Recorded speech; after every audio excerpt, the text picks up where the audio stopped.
Hello and welcome to the Story Grid podcast.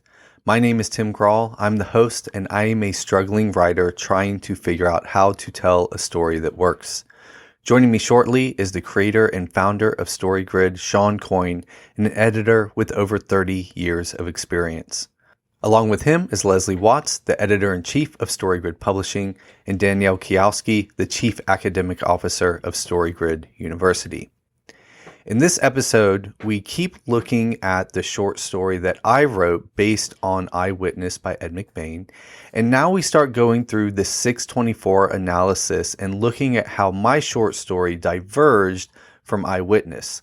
Now, of course, it has to diverge some, right? Because I'm writing my own version of the story. I'm not just plagiarizing Ed McBain.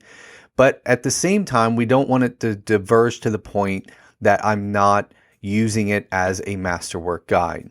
So it's a kind of a needle I've got a thread here. And so we start walking through how I went different, how I made it the same, and some places that I need to make some fixes to get it right. So it's a really great episode. And as you're learning to give analysis of your own masterworks and then write your own stories based on masterworks, you're going to see how these 624 analysis really help. And it really helped me with the writing and the evaluating of it as well. Now, before we jump into that, I want to mention two things. So first off, if you've liked this whole 624 analysis, especially the narrative path part, right, where we talked about point of view, narrative device, and the pop, we are running a narrative path workshop this coming November in Nashville, Tennessee. So we have a few spots left. We're really keeping it tight and constrained. But because we want to give everybody some, real feedback, one-on-one feedback. And it's being led by Leslie Watt. She's going to be facilitating. And then Danielle, Sean, and I are going to be there helping as well. But if you are interested in learning how to apply the narrative path to your own writing, I highly recommend you go to storygrid.com, click on training at the top, and you'll see it right there at the top of the page. The other thing I want to mention is we are hosting an 8-week love story mastermind. So this is where we're going to go through the love story training that Sean created. And then each week he's going to host a live Zoom call, answering questions, walking through the course materials. So if you're interested into figuring out how StoryGrid works, and especially how it works with the love story, I recommend that you check this out as well. That's on that same page. Go to storygrid.com, click on training at the top, and there's more information there. Okay, that's it. Let's go ahead and jump in and get started. Okay, so we're back here, and the question that I always like to start with at the beginning of these sessions, in my mind at least, is who are we and why are we here, right? So the first thing, and that's an essential and existential question that you need to think about. So who are we? We're three people who are trying to help a writer, as Tim says, write a story that works, right? So what we've been doing over these past weeks is analyzing a masterwork short story so that Tim can learn from someone who has created something that does work and works at a very high level. And that's the scene from the story from Ed McBain called Eyewitness. All right, so that's who we are. And the three of us, Leslie, Danielle, and myself, are editors. So those are the roles that we are playing. And we also have sort of micro editorial roles. So my role here is to be the blue guy. And the blue guy thinks about the big patterns of intelligibility, the big beyond the surface concepts that will move a person from an initial state to a goal state, such that they can keep doing that and iterating that process in and through time. So I'm all about the process of the blue. Leslie really focuses in on the red, which is really about the processing by which the writer needs to think and can enable their functionality while they are writing. So when they get stuck, Leslie likes to help people move into thinking about a new way of framing the problems that they're facing such that they can solve them. So Leslie thinks about tools in the sort of as if realm. And so Leslie is really focuses on who we call Sam. and that's the single audience member. Is Sam being properly handled and taken care of? Is Sam's problem being addressed? And so she is the advocate for Sam, and she also helps the writer figure out how to talk to Sam such that Sam can have an insight. Okay, lastly, so Leslie's our red focus. And then lastly, we have, but not leastly, we have Danielle, who handles the green. And the green is almost the quantum mechanical level of syntactical representation of words on the page. So Danielle always starts from the words.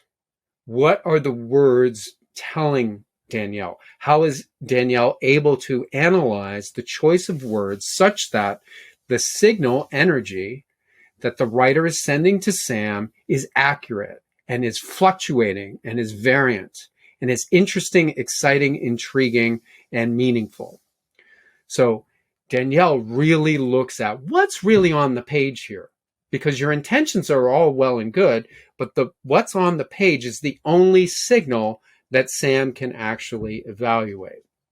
So we have our 3 story grid levels, the blue, the red, and the green. I'm the blue representative, Leslie is the red representative, and Danielle is the green representative. So this is important for you to know, because I, as the blue master, decided that we had made sort of maybe a mistake in our last session, and the mistake was more of a functional mistake more than it was a practical mistake.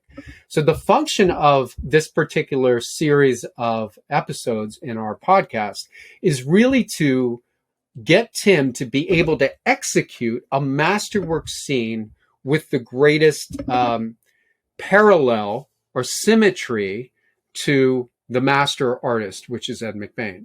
So we were so impressed by Tim's work in the previous couple of weeks that we've been really encouraging him to make this story his own. And I think that's a mistake. Not that Tim isn't very, didn't do a great job and that he isn't capable of making this story his own, but I believe that he can still make this short story his own, but he needs to follow the rubric of McBain with greater veracity. He has to hit it at the right places. So what that means is that what I'd like to do this episode is to take a look at, do a compare and contrast between the scene that Tim wrote in a global way.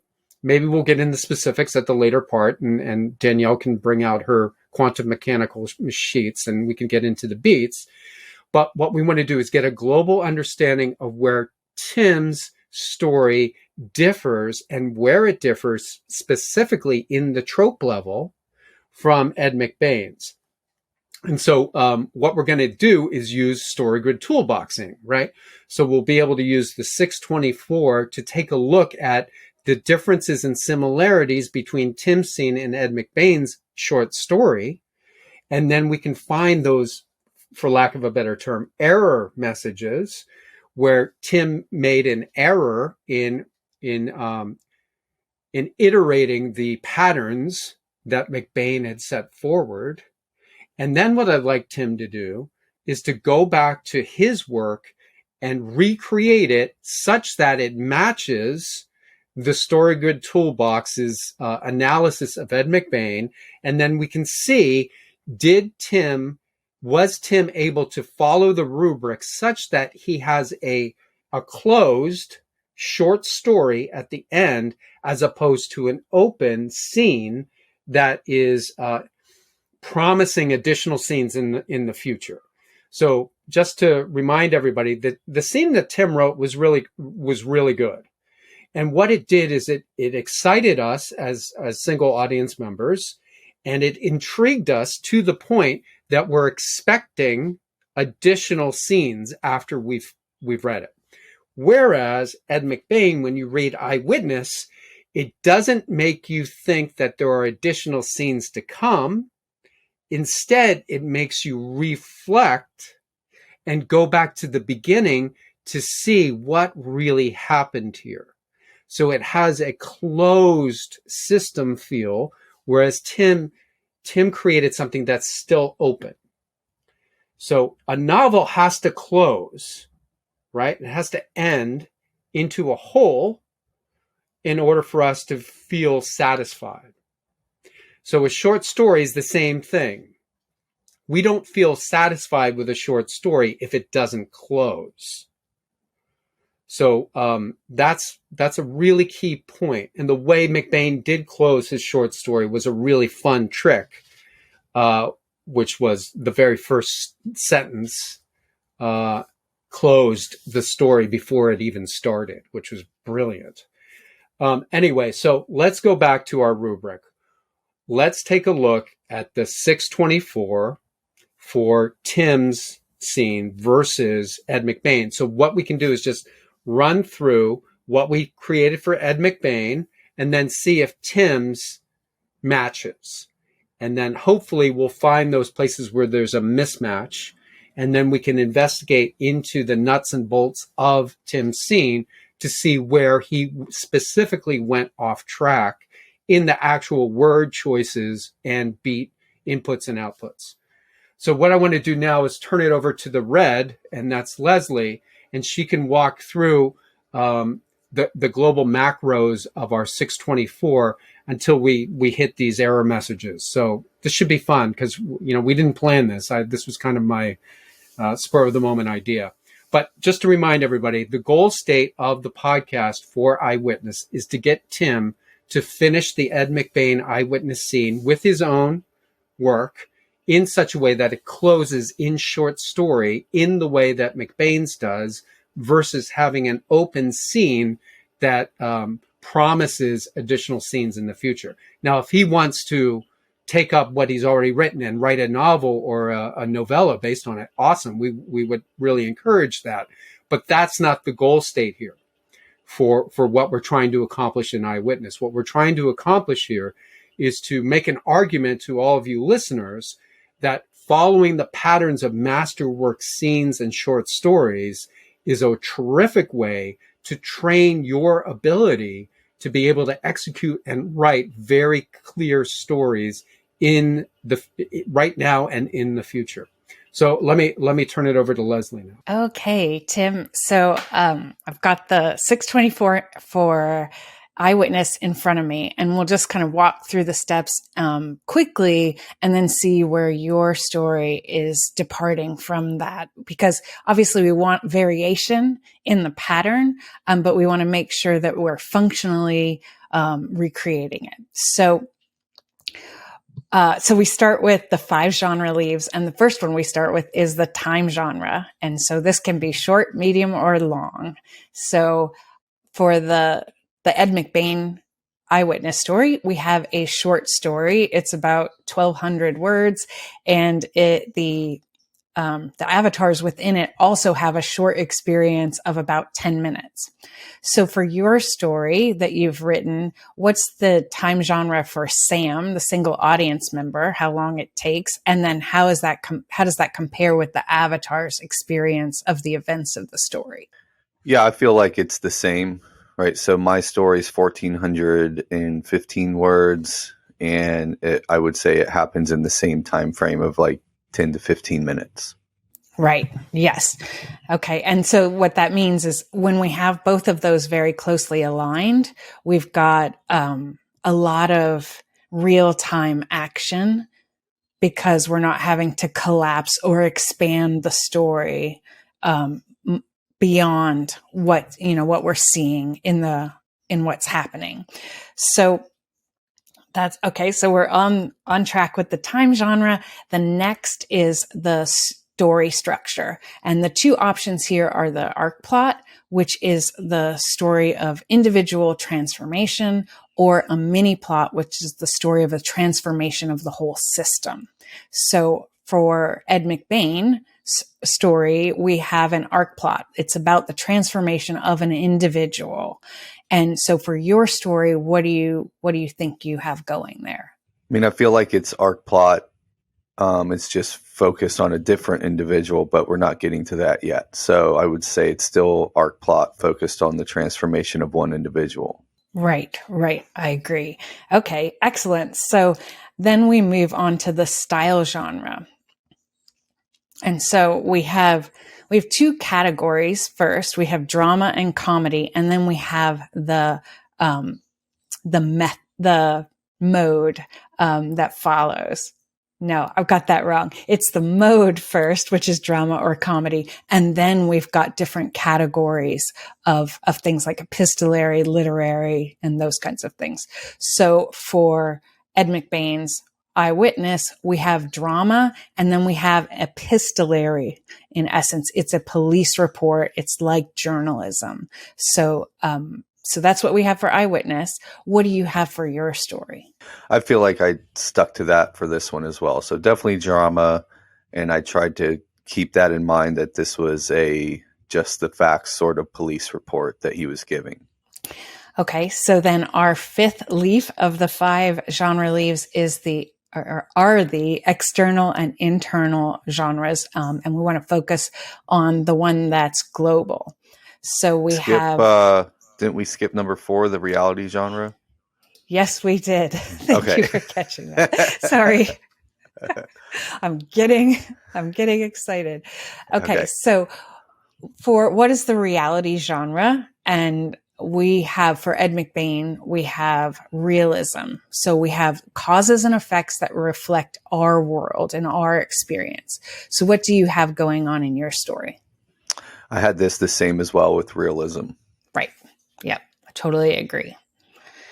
So then we move on to the content genre, and we have one external, one internal, and one that is global. So for Ed McBain's Eyewitness, we have the global story as the external, the crime story, and we have the internal, secondary, as worldview revelation. So what do you have for your story? It's definitely crime as the external and the global. What are the options for the internal again? Well, the options are, you can have a status story, you can have a morality story, or you can have a worldview story. And then there are subgenres within those. What's the value at stake in worldview versus morality? It is, in essence, it's ignorance to knowledge and wisdom. For worldview. That's the value spectrum we're playing in with all the worldview stories. And what about morality? Morality is the spectrum of essentially selfishness to altruism. You are putting the needs of others ahead of your own in a growing spectrum, where it's like first party, then second party, then third party, then all of humanity ahead of your own needs. Okay, I think this is also worldview then.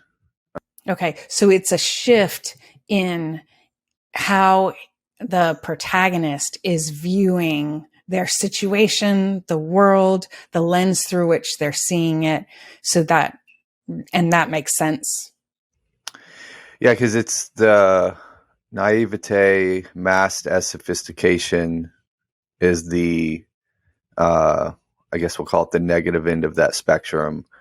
And then wisdom would be the other end. And so I think when we're looking at the shift, it's this naive view that getting the villain is the only thing that matters. And that will shift by the end of the story, and shifts within here slightly, I think. Okay. And that's specific to the protagonist that you've identified.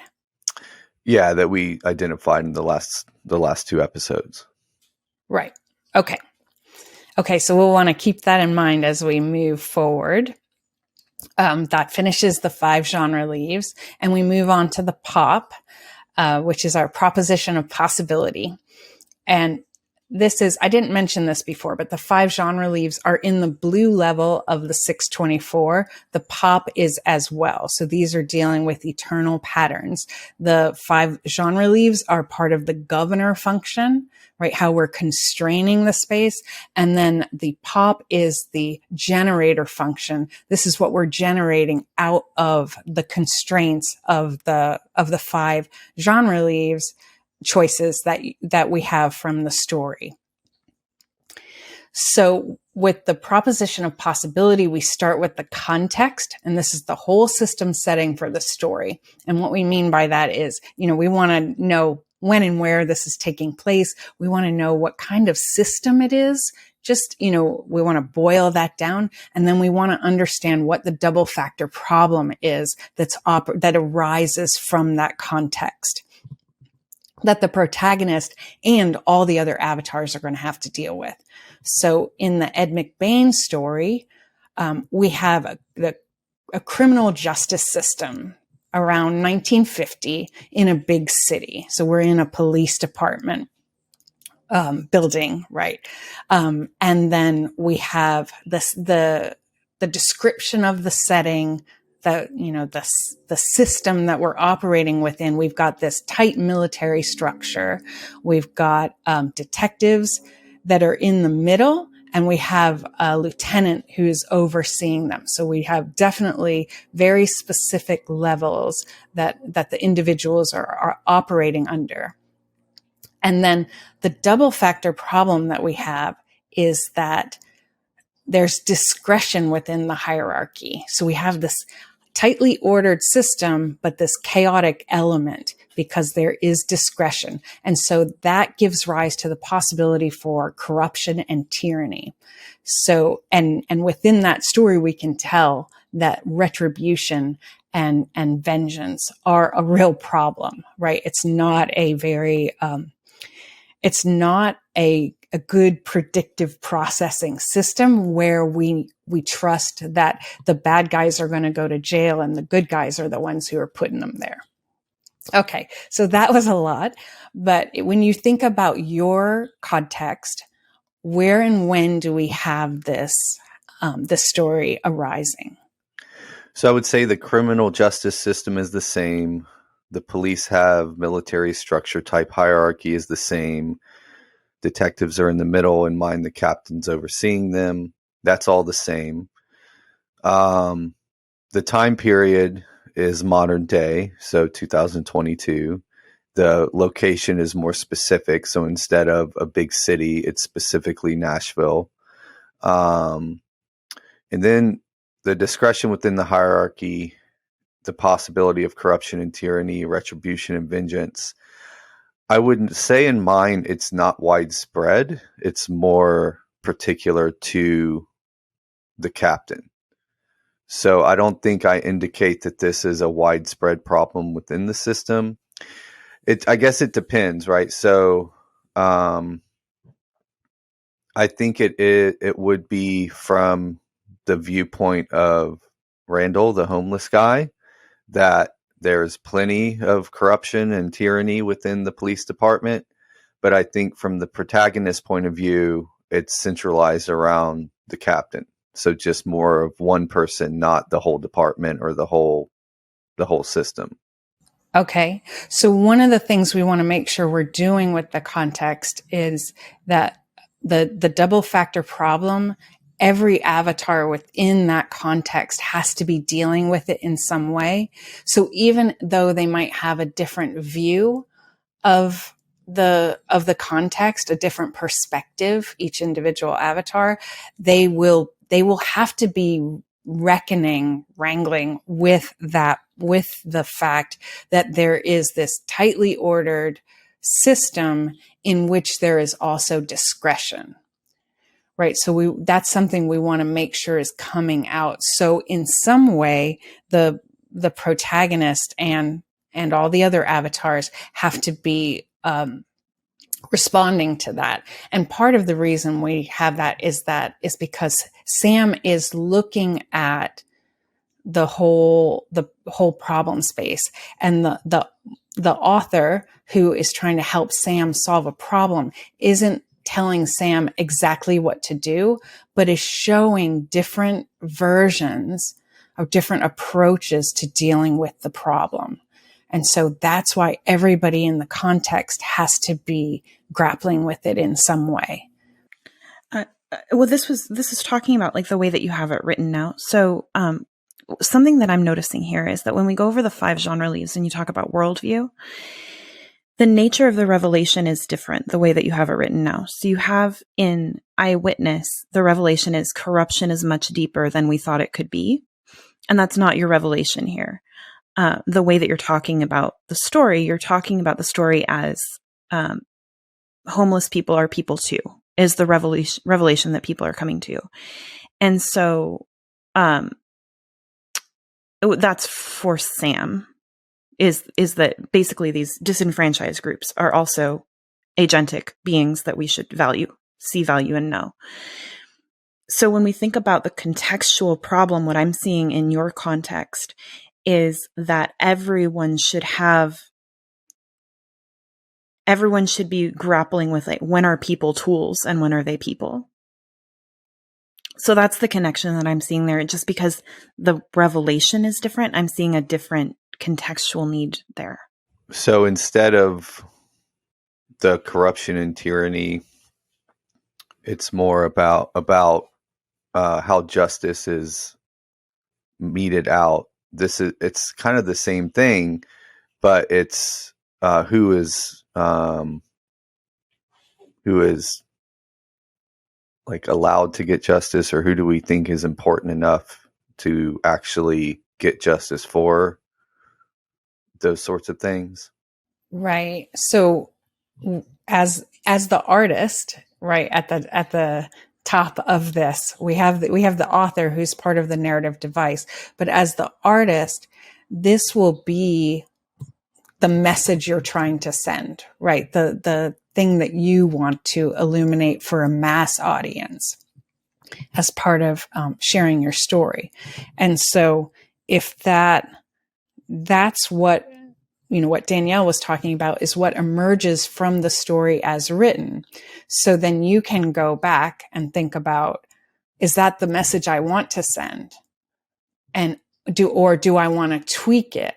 And then when you have that, when you get that really solid, then you can go back through the 624, make adjustments as needed.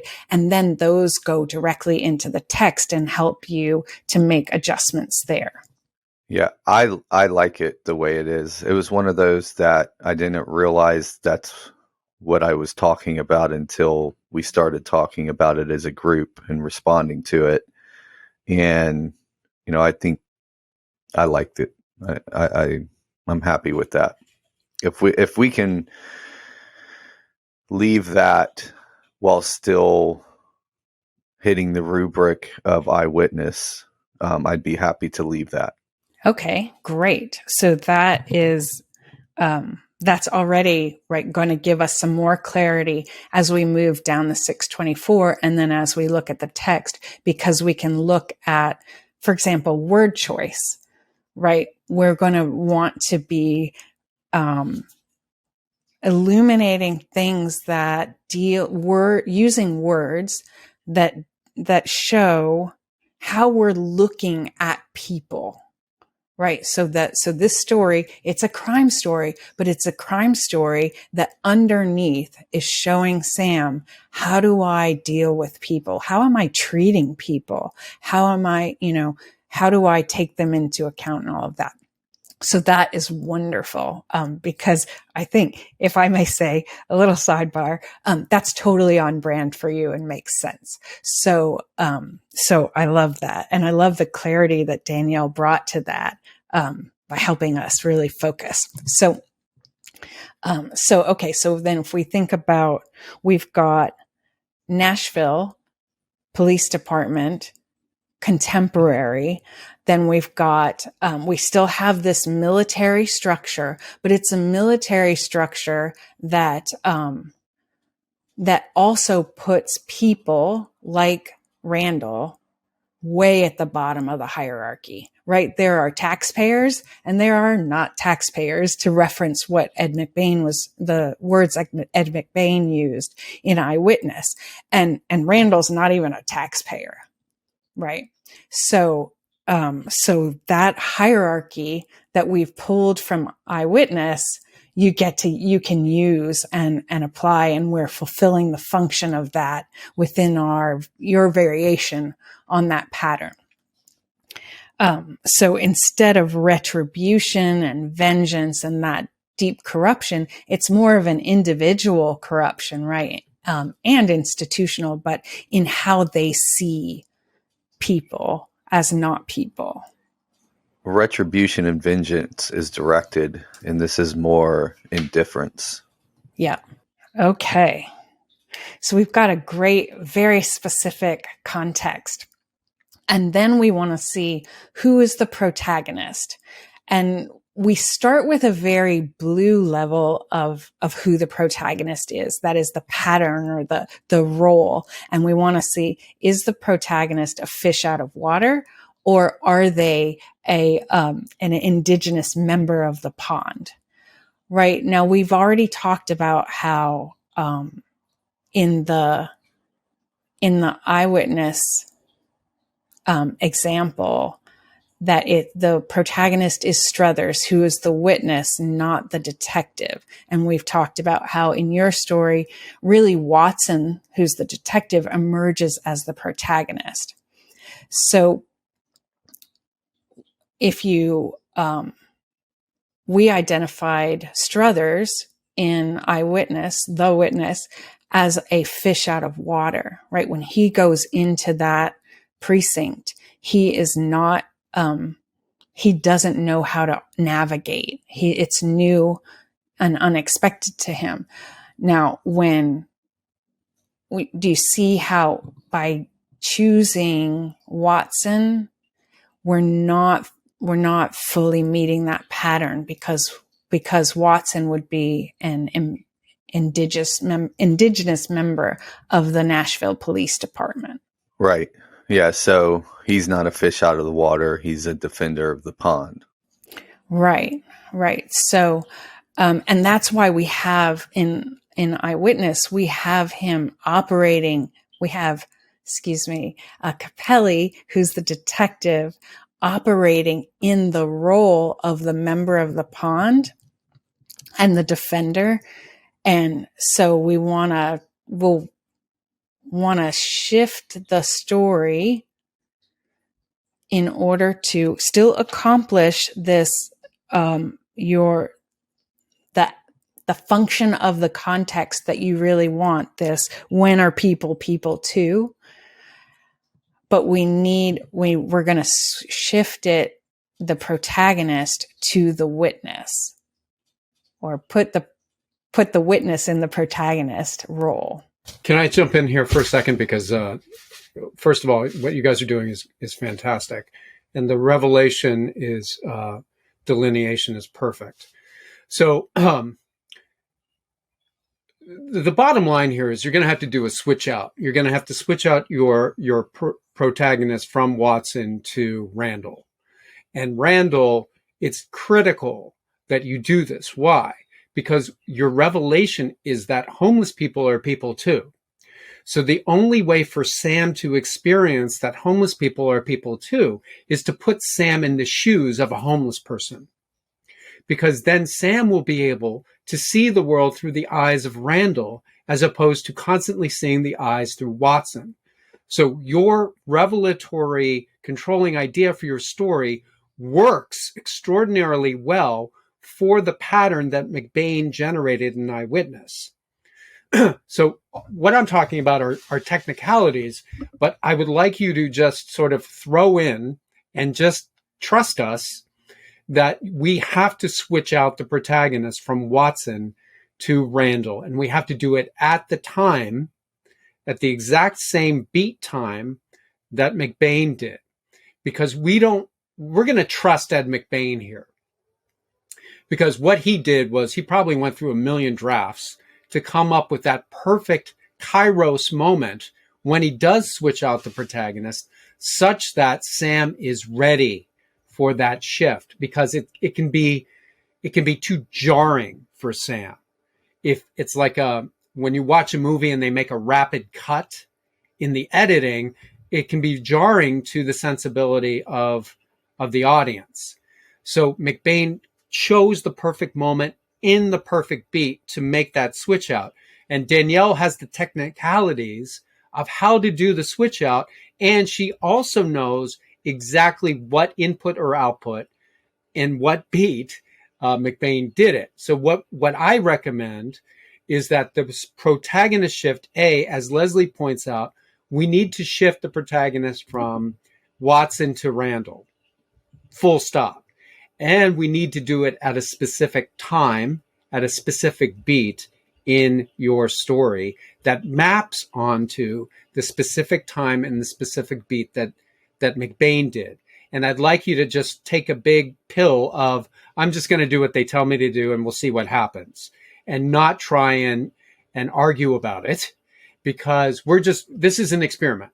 So we're not attached to anything right now. So we're just going to try this theoretical approach to see if it actually brings about the effect that we're hoping and we believe it will. So I'm going to stop there, but I think it might be a good time now to find the spot where you did not switch out the protagonist in the story, and then find the spot where McBain did, and then use the same technique that McBain used in your story at that time. So I think what I think would be a good idea now is to turn it over to Danielle after your question, if you have one, and then Danielle might be able to pull up the beat map and show us exactly where. Okay, so I'm going to stop there. I have no compunction to argue in this, and I think it's important for me to talk a little bit about why that is, because even with the episode where we weren't seeing eye to eye, I'm losing track, but it was a couple episodes ago, and I got feedback from a couple of my friends that listened to it that were basically like, and I've gotten this feedback throughout the entire podcast, is why doesn't Sean just let you write what you want to write? And I was actually a little surprised and maybe even a little disappointed when you guys let me slide on the fact that I didn't switch out the protagonist, because it was interesting. Before we started recording, Leslie encouraged me that if I was inspired to keep going with this scene, to keep going with the scene I wrote and expand it into a novel, I should. And it was interesting because I've actually felt very little inspiration to write new stuff like this lately. I've been working on some other projects, and it was funny because I tried to force myself to do it over this last week. Of like, I was like, I'm just going to write a scene. I had the idea. I think it was a good idea. And I almost immediately lost track of what I was doing and realizing, oh, I don't have a trope map through this. I don't really know where I'm going. And so this is this version we're doing on the podcast is, I think, the third version of this we've done, right? I did a scene from Beat the Reaper. I did a scene from The Wizard of Earthsea, and then this one. And I am very much in the mode of, I want to develop a skill set so that when it comes time for me to write my own thing again, I will have all these new tools and be really and be able to use them in whatever way I need to use them. And so in this particular thing, I love that y'all love my scene, obviously, but I was like, well, I should have been able to do this. Like, I should have been able to start with this protagonist, switch over to this protagonist, and then tell it from that protagonist's point of view. But I didn't do that. And so now that we're going back and saying, well, actually, we want to make you do that. We want to figure out how to, and I'm like, well, I want to know how to do that. Obviously, I don't know how to do that yet because I didn't do it when I was explicitly told to. And so I'm all for this, and I'm curious. I'm curious how to go about it. I'm like, oh, I wonder, do I just need to like switch out the inputter, or is it kind of like bigger than that? Because I do realize when I was writing the scene, I was thinking about it from Watson's point of view and kind of watching him watch things instead of watching Randall watch things, which is basically me doing the same thing I'm trying to say not to do in the story,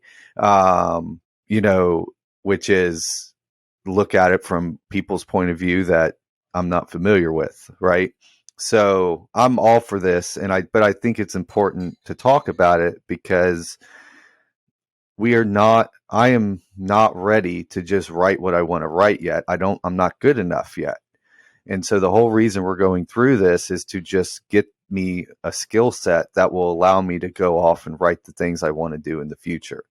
And so I still feel like I'm still in the dojo acquiring skills. And so I'm up for anything. Okay, before I turn it over to Danielle, I do need to respond to that because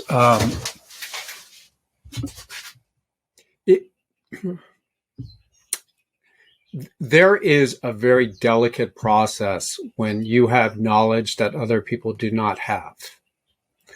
And it's transformational knowledge. So it's difficult because the person, it's sort of like trying to explain to somebody, what it's like to be a parent who hasn't had children. You can talk until you're blue in the face, but they're not going to be able to understand what you're talking about until they've actually had the child. But there are people who just want to do it their way. So I'm sorry, that was a poor choice of metaphor.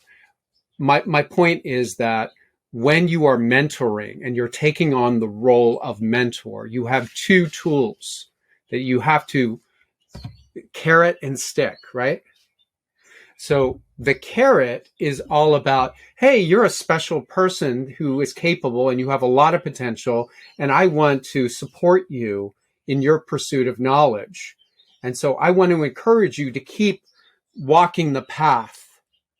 And the other one is when you go off the path, to whack you in the bottom so that you get back on the path. Now, you'll understand what people prefer.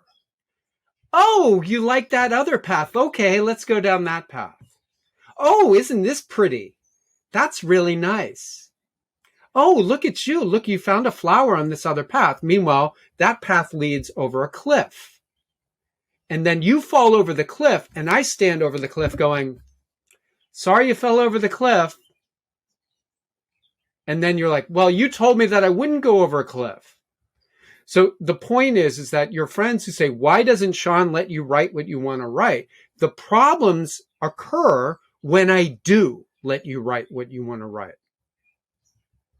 They don't occur because you have not executed what I've asked you to execute yet. And I can really bang on you and go, listen, you are going to do what I say, and then guess what you do? You get nervous. It's like having your dad watch you while you're cleaning the driveway. Hey, you missed a spot. You get nervous, right? I wouldn't have done it that way, right? Or, hey, go clean the driveway and let me know when you're done. And then I'll come and take a look at it. Well, you missed the spot over there. Well, I meant to. Well, sorry, it's still dirty. You got to clean that spot in the driveway. And that's kind of my role. So my role is not to make Tim like me, right? This is hard because we all want to be liked and treasured and valued and seen and known and all those wonderful things. And I am not immune to those desires either. I like to be seen, known, and valued too. And when you push back at me and you refuse to do what I say, I don't feel that I'm being seen, I'm known, or I'm valued. And then I'll just get intractable and go, well, F you. Go ahead, go write your thing and go off the cliff, and I'll laugh when you fall on your face. And then your friends are like, well, I bet it's magical with those flowers are. And then they fall. How many novels have those guys written? 0, right? How many things have they had professionally published that they actually got paid for? 0. So do you want to listen to people who go, man, you should just do your own thing, who have no professional ability at all? It's like someone say, oh, you got a heart problem? Let me just take a knife here and cut in there and see what I can find. You're not going to do that. I'm a professional surgeon.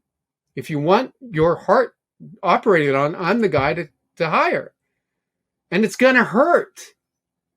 And there's going to be recovery period. And it's going to be difficult. It's not a magical walk through the woods when you're creating something, because you have to think. You have to really think about what you're doing. Because if you execute something that's nasty and wrong and people take it as gospel truth, then guess what? You are the creator of something that's nasty and wrong, that is encouraging people to have really bad negative behavior. So if you want to write that story because you're mad at your wife, and you write a revenge story that's very exciting to people, and then blah, blah, blah. You know where I'm going here. So you have to be very, very thoughtful about what you're doing. And so that's why you want to work with someone like me, because I'm nothing if not thoughtful about it. And I'm not going to let you go off a cliff if I can stop you from going off a cliff. And what you said is absolutely right. You didn't execute it, and you got away with one. And you're mad, and you should be mad. And guess what we did at the beginning of this episode? We corrected that. I said, you know what? And guess what? Your revelatory idea is a perfect fit for this pattern. So we're going to be okay. Trust me.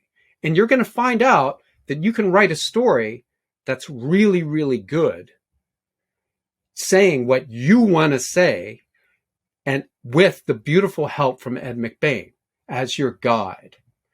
And Leslie, Danielle, and I can push you back on the path the right way.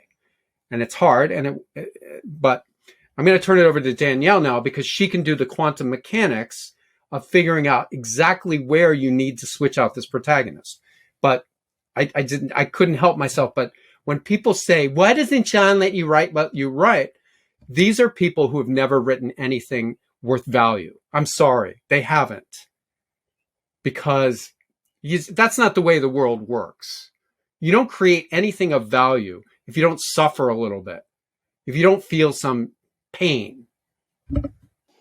Before we dive into the beats, what I want to make sure that for the process, it is really important to finish the 624 with the adjustments that you've made so far, so that will go down into the of course the narrative device, which focuses you on Sam's problem, which is really important for making the decisions that you make at the line by line level. So it's important to see where you veered from the pattern in the beat, within the beats, but it's also really important to finish out that 624 with the adjustments that you've made to the context and the double factor problem and and who the protagonist is. That's a really good point, and I just want to jump in here. What I think would be really helpful, though, is to just show this one example of where it falls off the track in the beats, and then we can cycle back up to you, Leslie, and then you can keep walking through this, and we can find the other error messages. Does that make sense? Great. So we'll take a look at this, and then we'll go back to the 624 after we figure out where the protagonist went off the rails. And so I really like, or didn't go off the rails, as it were, stayed on the same track. So and I really like the framing that we have about how we do need to switch out this protagonist so that Sam really sees Randall as a human being that she's putting herself into. So when we see this happen, first I want to take a look at Eyewitness and look at where this happens in Eyewitness. So the first thing that we have is this trope where we have a scene setting moment. So we're getting into the context, we're figuring out the way that things work, and we're doing that through the eyes of Capelli, the detective. So this is about Capelli sizing up the team. And so the way that this relates to the revelation is that he's figuring out what his partner, Magruder's, motivations are. Now, they have to do a lot of back and forth about what's the best way to approach the lieutenant and this kind of thing. And that's showing it's hinting at the corruption that's endemic to the context. So when you are executing yours, you'll want to have a different focus where that sizing up the team is talking about the way that people see people and the way that people treat people. And that's, Leslie, what you were getting at about the word choice about focusing on that. So that's the purpose of this intro section, where we have a different protagonist and we're showing the context. That's where we learn that those are universal factors. Then we have the switch out, and that happens as we transition into trope 2. So let's take a look at where that is in Eyewitness. So after Capelli and Magruder come to an agreement that Capelli is going to go and talk to Struthers. So they've negotiated it out. Magruder's basically like, you can stick your neck out on this if you want, I guess. But we find out later he's playing a covert game there. Then Capelli goes over, and this is what we have. So up until now, we've had Capelli as the outputter. The last input from Magruder is, yeah, Magruder agreed. And then the output is, I left Magruder. Now, this is a natural outcome of their discussion. So this is the end of that trope. And then we have Capelli. So this is in the same sentence even. The sentence itself is, I left Magruder and walked over to the little man. So this sentence is showing us a baton shift.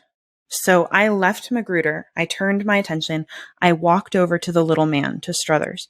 So he's taking off the mantle of outputter and he's becoming the inputter by walking into a new situation.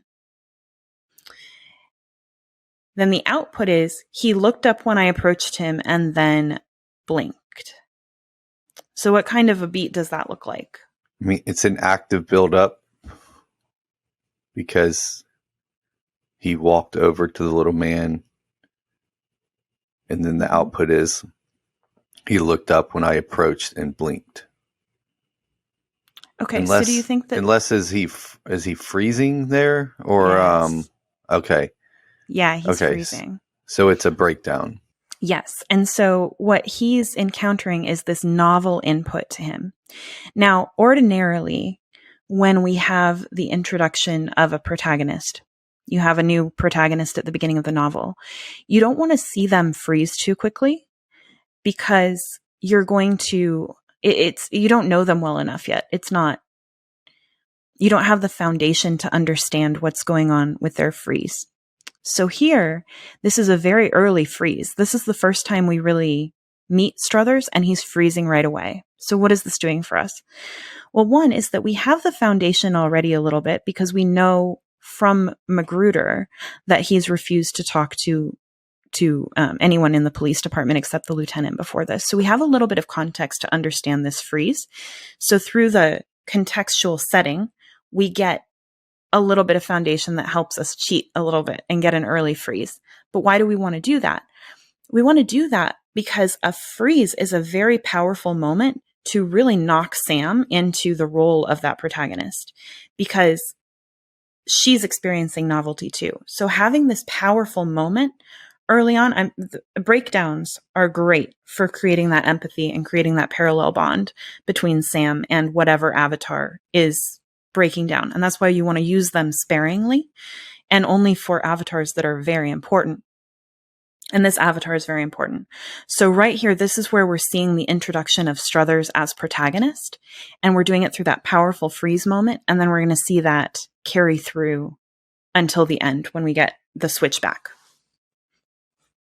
So now let's take a look at your draft. So we have the setting of the context here. We have him talking to his partner. Okay. And here's what we have. So I'll have a chat with him, see if I can get him to leave. Dawson swiveled his chair back to his monitor and started tapping on the keys. I stepped toward the breezeway. So here we have, and we don't have the beat breakdown yet here, so I'm not sure exactly what the pattern is, but we have Dawson departing from this instead of how we have Capelli departing from the interaction with Magruder. So there may be some pattern issues before this that we might need to address, but we'll get to that in due time. This one, what we want to, so we want to start with this paragraph. I stepped toward the breezeway, and the man stopped rocking, eyeing me warily. I pushed the door open and joined him inside, breathing through my mouth. So this is the equivalent of, I left Magruder and walked over to the little man. He looked up at me and blinked. What I'm seeing here is that your version of it, they're not head on in the way that Capelli and Struthers are. Like in that confrontation is much stronger, where Capelli walks up and Struthers blinks at him. This one, Randall's looking at him out of the corner of his eye. It's like they're passing, but they're not head on, right? And so that doesn't give us that input-output feel, because inputs and outputs are head on. We know that inputs are targeted toward a particular outputter who is then responsible for giving the output. So that's like walking up to someone and looking at them. They have to give you an output or it's weird. Whereas this one, when he walks by, it's just this sizing each other up, but there's no expectation of interaction. And so what that does is it stops it from being that input and then breakdown. And instead what it is it's a collapsed sequence of events that turns into binding. And so, so what we have then is, I think that the reason that it stays with Watson, because he then does say evening, he says, you the captain. But the reason we don't get that energetic shift is that we're still looking through Watson's eyes. So he's responding to the way that he perceives this man. I mean, so breathing through my mouth, we're getting Watson's sensory input, and smell is a very intimate sense. So we're perceiving this smell, and then we're saying evening as Watson. So we're still in the responder role of Watson, and we never do that switch because we don't have that breakdown where we switch allegiances over to Randall. Yeah, I see that with the breathing through my mouth. And yeah, and I would guess if we did the beat analysis, he would be inputting with you, the captain, and outputting with I'm Detective Taylor Watson, and then moving from there. And that's what I was kind of getting at, where I'm like, I'm curious, the even just that because there's the technical part, which is the protagonist is always the outputter, right? So I could go in and try to just, I could probably like adjust a couple things and force that into the thing. But then there's the more kind of, I don't know what you would call it, but the breathing through my mouth is keeping me looking at the world through Watson's eyes instead of looking at the world through Randall's eyes. Because even, he raised his yellow bloodshot eyes to me, right? So then I'm still looking at the world I'm experiencing Randall through what Watson is seeing, which, yeah, it'll be interesting because it's still a first person account of what happened.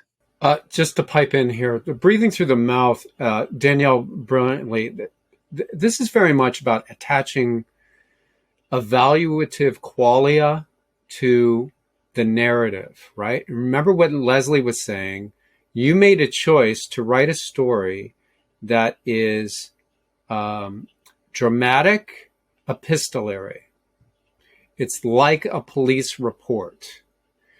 Police reports are really about demonstrating a series of interactions with minimum viable qualia attachment. What that means is they want to present the facts. Sean spoke into the microphone. Tim shook his head and nodded. It's not, Sean was feeling anxious when he spoke into the microphone, and Tim responded with a snarl as he nodded his head.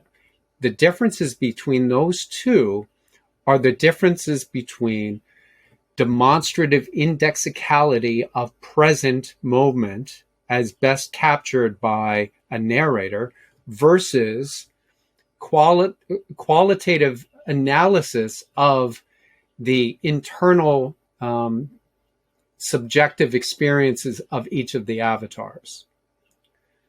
So when you look at McBain, the qualifications are very specific and very nuanced, such that you have to really put your lens on them, like taxpayer. The choice of the word taxpayer is very much a categorical of humanity, but it's used in a derogatory way. So anyway, you're absolutely right. You could manipulate. I know a lot of people do this when they hear about the story grid's input-output designations, and that the outputter is always the protagonist. So they just manipulate the inputs and outputs and say, hey, well, the outputter was the protagonist here, but they're ignoring the binding evaluation of the embedded qualifications of the language that lead up to the output. And that's what Danielle was pointing out, is that this is now a flow of one first person's experience, as opposed to a progression of interactions that have been captured by a reflective narrator who also serves as one of the avatars. So that's technically you played a game here where it seems as if you switched out the protagonist, but you really didn't, because of the binding qualifications in the sentence leading up to the interaction. And evening was a trick, because why would you ever put that in a police report? I say good evening to the witness. You'll never see a cop write down, I exchanged pleasantries. Maybe they would write that. So that's why everything is so tightly bound. So as Leslie was talking about the 5-leaf genre clover, that stuff actually is important down here, right? Down here in the beats, because you're not playing the game of epistolary, dramatic police report journalism in this instantiation. And this is an error message.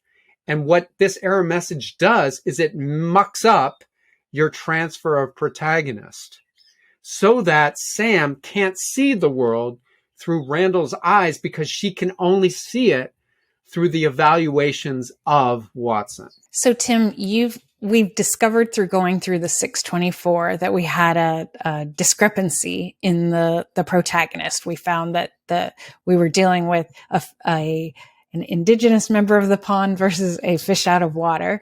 And then we looked, Danielle guided us through the actual text where that transfer didn't take place, where we didn't switch over to the protagonist in as identified in eyewitness.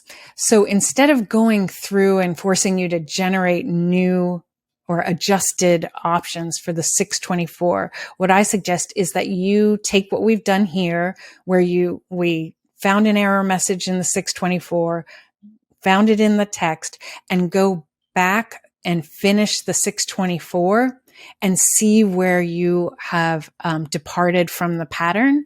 And then we'll come back and talk about that next time.